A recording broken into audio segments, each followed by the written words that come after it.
अस्सलाम वालेकुम student, this is Atif इसहाक और हम बात कर रहे हैं लारावेल के ऊपर। आज की इस वीडियो के अंदर हम बात करेंगे HTTP session via global session helper. इसके अलावा हम बात करेंगे HTTP सेशन कॉन्फ़िगरेशन फाइल के ऊपर और HTTP फ्लैश सेशन के ऊपर। पिछली वीडियो के अंदर हमने HTTP सेशंस के ऊपर बात की हुई है और अगर आपने मेरी पिछली वीडियो नहीं देखी हुई तो मैं आपको यही रेकमेंड करूंगा कि पहले आप उस वीडियो को ज़रूर देखें। उसका लिंक नीचे डिस्क्रिप्शन के अंदर भी गिवन है और ऊपर कार्ड्स में भी आपको वो लिंक नज़र आ रहा होगा, क्योंकि मैंने उसी एग्जांपल को कंटिन्यू करना है और उसी के अंदर माइनर सी मॉडिफिकेशन करके आपको सेशन हेल्पर और ग्लोबल सेशन हेल्पर और एचटीटीपी फ्लैश सेशंस के बारे में बताना है कि वो कैसे काम करते हैं। सबसे पहले हम बात कर लेते हैं इसकी कॉन्फ़िगरेशन फाइल के बारे में। तो जो आपकी एचटीटीपी सेशन की जो कॉन्फ़िगरेशन यानी आपकी एप्लीकेशन की जो सेशन की कॉन्फ़िगरेशन है, वो जिस फाइल में स्टोर होती है वो आपके इस कॉन्फ़िग के फ़ोल्डर के अंदर sessions.php के नाम से पड़ी हुई है। अगर आप देखें तो इस फाइल के अंदर बहुत सारी डिटेल है, तो मेरी रिकमेंडेशंस यही है कि आप इस फाइल को एक बारी डिटेल से ज़रूर स्टडी करें। सेकेंडली, आप लारावेल की डॉक्यूमेंटेशन में जाएँ और उसके सेशंस के पार्ट को ज़रूर स्टडी करें।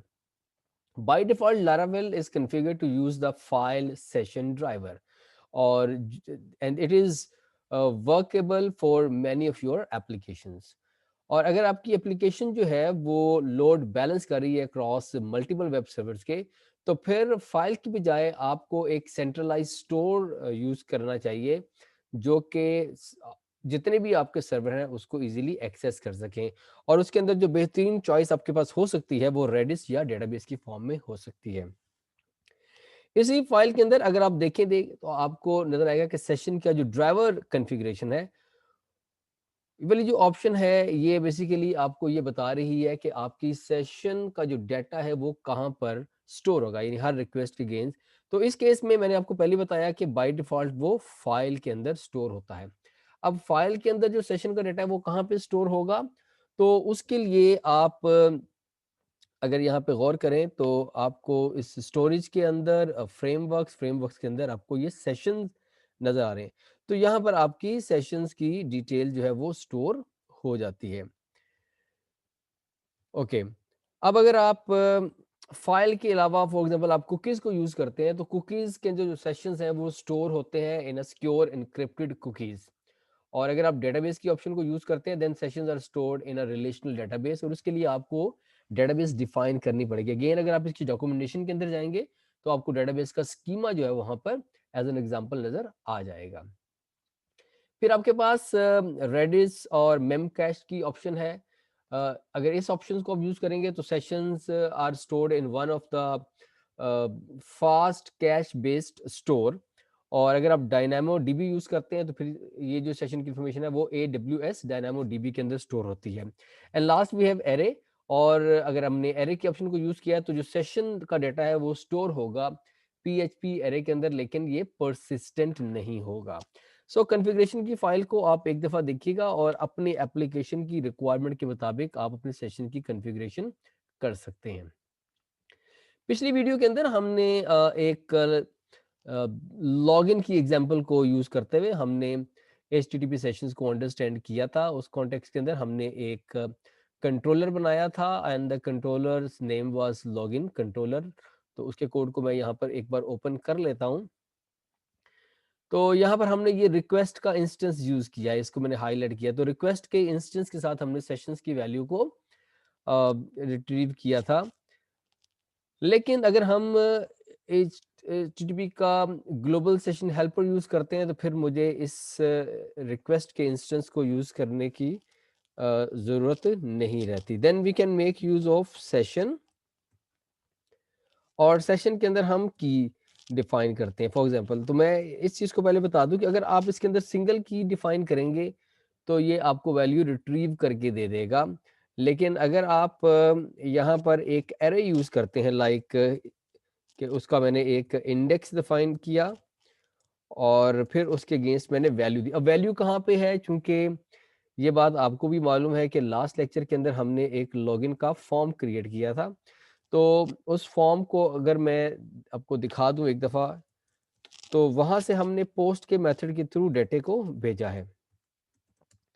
और आपको मालूम है कि जो भी डेटा पोस्ट के मेथड के थ्रू कंट्रोलर के पास आता है वो इस रिक्वेस्ट के इंस्टेंस के अंदर रिसीव हो जाता है। लिहाजा मैंने इस रिक्वेस्ट के इंस्टेंस से यूजर नेम को इस सेशन के अंदर अंडर यूजर नेम रजिस्टर करवा दिया है। तो इस इंफॉर्मेशन को हम सेव कर लेते हैं। मैं आपको अपना एक बारी व्यू दिखा देता हूँ जो हमने लास्ट वीडियो के अंदर जिसके ऊपर हमने बात की हुई है। तो वो हमारा रिसोर्सेज के फोल्डर के अंदर अंडर व्यूज ये login.blade.php क्रिएट हुआ है। सो इसके अंदर हमने पोस्ट का मेथड यूज किया है और एक्शन के अंदर हमने यूजर्स यूआरएल डिफाइन की है और यूजर नेम और पासवर्ड है। अगेन यहाँ पर हमने कोई पासवर्ड की या यूजर नेम की वैलिडेशन परफॉर्म नहीं की क्योंकि वो हमारा टास्क बिल्कुल नहीं था। हम बेसिकली बात कर रहे हैं सेशंस के ऊपर। सो हमने ये जो लॉगिन और लॉगिन के कंट्रोलर्स डिफाइन किए हैं, इसके लिए हमने राउट्स भी डिफाइन किए थे। तो राउट्स को भी एक बार मैं आपको दिखाता हूँ। web.php के अंदर हमने राउट्स डिफाइन किए थे।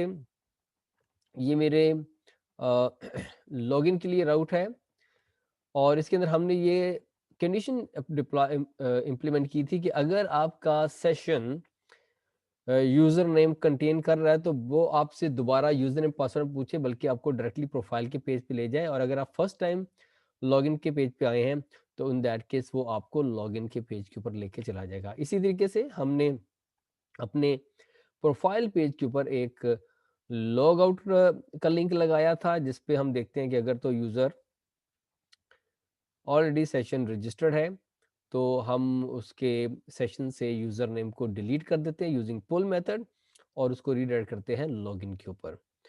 और ये तीसरा रूट हमने डिफाइन किया था पोस्ट का रूट, यानी जब हम अपने लॉगिन के पेज से सबमिट करेंगे तो हम इस यूजर की यूआरएल पे आएंगे और वहां से हमारा लॉगिन का मेथड जो है वो कॉल हो जाएगा। सो इसको अब हम डेमोन्स्ट्रेट करके देखते हैं और कोई चेंज करने की जरूरत नहीं है, सिर्फ एक चेंज हमने की है जो मैंने आपको बता दी है। सो यहाँ पर हम एंटर करते हैं लॉगिन और यहाँ पे मैं एंटर करूंगा अपना नाम और पासवर्ड। जब मैं इसको लॉगिन करूंगा तो मेरा प्रोफाइल का पेज ओपन हो जाएगा जहाँ पे मेरा नाम आपको नजर आ रहा है। लॉग आउट करने पर हम वापस लॉगिन के फॉर्म के ऊपर आ जाएंगे। ओके, नेक्स्ट चीज जो हम डिस्कस करना चाह रहे हैं वो है HTTP फ्लैश सेशंस। बाज दफ़ा आप ये चाह रहे होंगे कि आप ने जो डाटा अपने सेशन के अंदर स्टोर किया है वो सिर्फ नेक्स्ट रिक्वेस्ट तक आपके पास रहे, यानी जैसे ही आपकी अगली रिक्वेस्ट आती है या आपका पेज रिफ्रेश होता है तो आपका सेशन ऑटोमेटिकली क्लियर हो जाए, यानी इन्फॉर्मेशन उसके अंदर से निकल जाए। सो इस केस के अंदर डाटा जो है वो स्टोर होगा आपके सेशन के अंदर और वो इमीडिएटली आपको अवेलेबल होगा उस रिक्वेस्ट के कंप्लीट होने के बाद। और उसके बाद जैसे ही आप रिफ्रेश करेंगे या नेक्स्ट रिक्वेस्ट करेंगे डाटा फ्लैश आउट हो जाएगा। फ्लैश डाटा जो है it is primarily useful for short lived status messages. तो अब हम इसको देखते हैं डेमोन्स्ट्रेट करके कि हम इस काम को कैसे कर सकते हैं। तो इसके लिए हमें रिक्वेस्ट के इंस्टेंस को ही यूज करना पड़ेगा। तो कोई मेजर किस्म का चेंज नहीं है। यहाँ पर हम $REQ और उसके ऊपर सेशन और सेशन के ऊपर I will make use of flash और फ्लैश के अंदर हम उसको बताएंगे कि कौन सी इंफॉर्मेशन। तो फॉर एग्जांपल मैं यूजर नेम ही ले लेता हूं और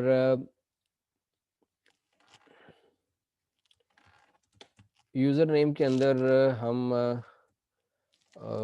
या तो मैं यूजर नेम को स्टोर करवा लूँ $REQ और यूजर नेम। आप देखेंगे कि ये इंफॉर्मेशन आपको अवेलेबल होगी for the shorter period of time. जैसे ही आप रिफ्रेश करेंगे आपकी इंफॉर्मेशन जो है वो खत्म हो जाएगी। अपने हम लॉगिन के पेज के ऊपर आते हैं और दोबारा से मैं इसके अंदर इंफॉर्मेशन एंटर कर रहा हूँ। मैंने इसी लॉगिन फॉर्म को यूज कर लिया है और इन केस के अगर आपने कोई एक्शन परफॉर्म किया और आप सिर्फ ये मैसेज देना चाह रहे हैं कि आपका एक्शन सक्सेसफुल रहा है, तो जैसे ही मैंने लॉगिन प्रेस किया तो ये मेरी इन्फॉर्मेशन आ गई। अब देखिए जैसे ही मैं इसको रिफ्रेश करूँगा ये मेरा डाटा जो है वो फ्लश आउट हो जाएगा, यानी मेरा लॉगिन एक्सपायर हो जाएगा and then we need to relogin. जबकि पिछले केस के अंदर हम ये बात देख रहे थे कि हमें बार-बार रिफ्रेश करने पे हमारा सेशन जो है वो डिस्ट्रॉय नहीं हो रहा था, हमारा सेशनल डाटा इंटैक्ट था। तो यहाँ पे कुछ और मेथड्स भी अवेलेबल हैं। फॉर एग्ज़ाम्पल कि अगर आप ये चाहते हैं कि आप का डाटा जो है वो अ, सेवरल रिक्वेस्ट के लिए आप ये परसिस्ट करता रहे, मौजूद रहे, तो फिर आप फ्लैश का मेथड यूज़ कर सकते हैं। और अगर आप चाह रहे हैं कि कोई स्पेसिफिक फ्लैश डाटा उसको इंटेक्ट करना चाह रहे हैं, then you can make use of keep method. इसी तरीके से डाटे को डिलीट करने के लिए हमारे पास फॉरगेट का मेथड है और फ्लश का मेथड है।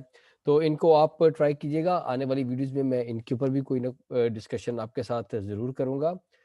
अ, जो चीज़ें आज के वीडियो के अंदर हमने डिस्कस की हैं वो ये थी कि हम किस तरीके से सेशंस की जो कॉन्फ़िगरेशन है उसको किस तरह से मेंटेन करते हैं और यहाँ पे हमने देखा कि वो बाय डिफ़ॉल्ट फ़ाइल के अंदर आपका सेशन का डाटा स्टोर हो रहा होता है। दूसरी चीज़ हमने देखी है कि किस तरीके से हम एचटीटीपी सेशंस को via global session helper create करते हैं और तीसरा हमने फ्लैश सेशंस के ऊपर डिस्कस किया। उम्मीद है कि आपको ये बातें जो है वो समझ आ गई होंगी और अ, इनको आप प्रैक्टिस कीजिएगा। आने वाली वीडियोज़ के अंदर हम कुछ नई चीज़ों को डिस्कस करेंगे। So take care of yourself and good bye.